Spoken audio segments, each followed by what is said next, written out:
there's a famous seaside place called Blackpool, what's noted for fresh air and fun. And Mr. and Mrs. Ramsbottom went there with young Albert, their son.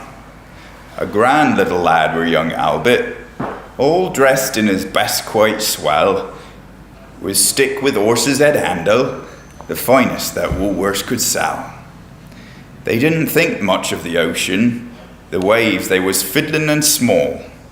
There were no wrecks and nobody drowned, in fact nothing to laugh at all. There were no wrecks and nobody drowned. In fact, nothing to laugh at. There were no wrecks and nobody drowned, in fact nothing to laugh at all.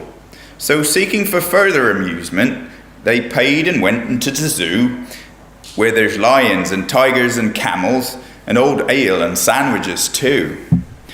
There was one great big lion called Wallace. His nose were all covered with scars, and he laid in a somnolent posture, with the side of his face on the bars. Now Albert had heard about lions, how they was ferocious and wild, and to see Wallace lying so peaceful, well, it didn't seem right to the child. So straightways the brave little fella, not showing a morsel of fear, took his stick with horse's head handle, and he poked it in Wallace's ear. You could see the lion didn't like it, for giving a kind of a roll, he pulled Albert inside the cage with him and swallowed the little lad whole. Then Pat, who had seen the occurrence and didn't know what to do next, said, "Mother, you lions ate Albert." And Mother said, I am vexed." So Mr. and Mrs. Ramsbottom, quite rightly, when all's said and done, complained to the animal keeper that the lion had eaten their son. The keeper were quite nice about it. He said, "What a nasty mishap. Are you sure it is your son he's eaten?" Pa says, am I sure? There's his cap." Oh, didn't quite get that one. Pa says, "Am I sure? There's his cap." Pa says, "Am I sure there's his cap?" So the manager had to be sent for. He came and said, "What's to do?"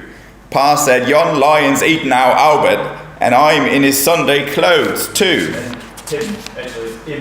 And him in his Sunday clothes too. Right. We'll do a carry on over the page.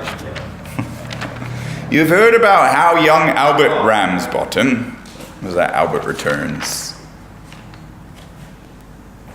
Their mother said, Right, young fella. I think it's a shame and a sin for your lion to go and eat Albert, and after we paid to come in. The manager wanted no trouble. He took out his purse right away and said how much to settle the matter. And Pa said, "What do you usually pay?" But Mother had turned a bit awkward. When she thought where her Albert had gone, she said, "No, someone's got to be summoned." So that were decided upon. Round they all went to the police station in front of the magistrate chap. They told him what happened to Albert and proved it by showing his cap. The magistrate gave his opinion that no one was really to blame, and he said he hoped the Ramsbottom would have further sons to their name. At this Mother got proper blazing. "And thank you, sir, kindly," said she. "What, waste all our lives raising children to feed ruddy lion? Not me.